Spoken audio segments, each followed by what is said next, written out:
চান রোদ উঠেছে, চান রোদ উঠেছে। আমরা এখন গুলমার্গে গন্ডোলা রাইড করছি, আর এখানে বাড়ি দোকান ঘর আছে রোপওয়েতে। হ্যাঁ এই যে বাড়ি, দেখলে না গ্যাস সিলিন্ডার। হ্যাঁ, এবার আবার খড়খড় করবে। সবাই একটা কেবিলে আমরা আছি, কেবিলের মধ্যে রোপওয়েতে 6 জন আমরা। হ্যাঁ, এই দেখো বাড়িগুলোর কি এটা ফার্স্ট ফেজে আমাদের হচ্ছে, এখান আবার সেকেন্ড ফেজেও হবে। এগুলো না গরমের দিনে বোধহয় বাড়িগুলো খোলা থাকে। এখন দেখো যে বরফ কাটছে। না এগুলো তো বার বোধ হয়, এখানে বোধহয় খাওয়ায়। একটার মধ্যে ঢুকলে হয় না রঞ্জন দা? বরফ কাটছে, টিটুর মতন বেলচা দিয়ে বরফ কাটছে।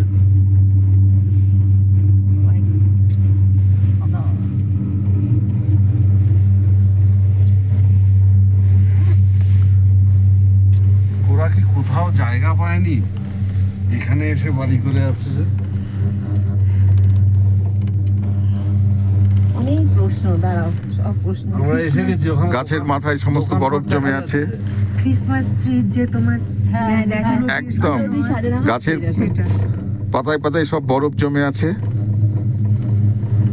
রোদের ঝিকিমিকি। 8000 ফুট উপরে। এই সান্দাকপুর পেরিয়ে যাবো। এত সুন্দর ওয়েদার পাবো এটা আমরা নিজেরাই ভাবতে পারিনি।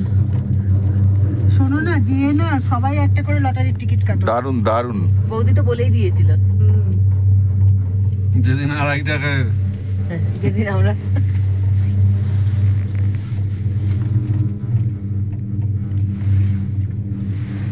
এখানে মানুষ আসে, দেখো হেঁটে হেঁটে যায়, মানুষের পায়ের ছাপও দেখা যাচ্ছে।